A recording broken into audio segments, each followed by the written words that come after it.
সিনহা হত্যা মামলায় প্রদীপ লিয়াকতের মৃত্যুদণ্ড, 6 জনের যাবজ্জীবন বহাল। আজকে আমরা এই বিজ্ঞ আদালতের উচ্চ আদালতের রায়ের মাধ্যমে কিন্তু আমরা সেই সত্যেরই একটা প্রতিফলন দেখতে পেলাম। সকল প্রশংসা আল্লাহর, মহান আল্লাহকে অনেক কৃতজ্ঞতা জ্ঞাপন করি। একই সাথে আসলে এই রায়ে আমরা সন্তুষ্ট, যদি আপনারা বলেন যে সন্তুষ্ট কিনা, তো সেটা আসলে এখন পর্যন্ত আমরা সন্তুষ্ট সেদিনই হব, কারণ আমাদের তো আরও সামনে যেতে হবে, আরও কিছু পথ যেতে হবে, অ্যাপিলেট ডিভিশন আছে। সো ওই ফেজগুলো পার করার পরে যেই দিন রায়টা কার্যকর হবে, যদি একই রায় থাকে এবং রায়টা কার্যকর হয়, সেদিনে আমরা বলবো আসলে আমরা চূড়ান্তভাবে সন্তুষ্ট।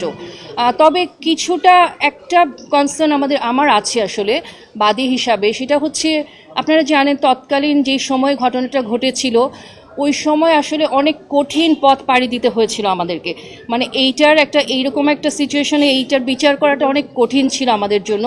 তো সেই ক্ষেত্রে কিন্তু ওই সময় তৎকালীন যে এসপি সাহেব ছিলেন, এসপি মাসুদ সাহেব ছিলেন কক্সবাজারের, উনি কিন্তু অবশ্যই এটা বলা যাবে না যে চেইন অফ কমান্ডের অর্ডার ছাড়া কোনো কিছু হয়।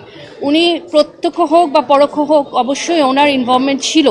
তো আসলে ওনাকে যে আমরা কোনোভাবেই আনতে পারিনি এই জায়গাটায়, বিচারের আওতায়, সেই জায়গাটায় কিন্তু একটা অসন্তুষ্টি রয়েছে আমাদের। ওই সময় আমাদের কিন্তু আরেকজনের কথা আমি সবার আগে বলি, ওই সময় সবার আগে যিনি আসলে ইনিশিয়েটিভটা নিয়েছিলেন তিনি হচ্ছেন আমাদের তৎকালীন রাওয়ার চেয়ারম্যান আফসার স্যার, যিনি এখন কিন্তু বেঁচে নেই। এবং তার সাথে আমাদের এই যে মোশাররফ স্যারও ছিলেন তৎকালীন সেক্রেটারি জেনারেল। ওনারা কিন্তু প্রথমে এসে ইনিশিয়েটিভগুলো নিয়েছে, এত একটা বৈরী পরিবেশেও কিন্তু ওনারা সামনে এগিয়ে এসেছিলেন। তো আমি কিন্তু ওই অসন্তুষ্টির জায়গাটা বলছি যেটা আছে, এসপি মাসুদকে উনি কিন্তু ধরাছোঁয়ার বাইরে রয়ে গেলেন।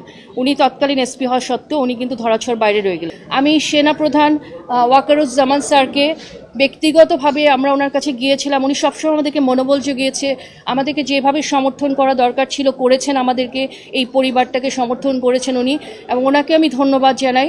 আমি সব বিজ্ঞ লয়ার যারা আমাদের পক্ষে আদালতে লড়াই করেছেন প্রত্যেককে আমি সবার নাম তো বলতে পারবো না, নাম আমার মুখস্থ নেই, প্রত্যেককে আমি এবং আমার পরিবারের পক্ষ থেকে ধন্যবাদ জানাই। মাহমুদ ভাই আছেন, উনি প্রথম থেকে আমাদের সাথে ছিলেন, ওনাকে ধন্যবাদ জানাই। যে আমাদের ব্যারিস্টার সারোয়ার স্যার, ওনাকে ধন্যবাদ জানাই। আসলে নামগুলো তো আমি সব বলতে পারবো না, আমার ভাই এবং তার কোর্সমেট যারা আছে, শাহনুর ভাই, সাইদ ভাই, সবার নাম আমি এখানে বলতে পারবো না, মহসিন ভাই, প্রত্যেককে অন্তরের অন্তঃস্থল থেকে আমরা ধন্যবাদ জানাই।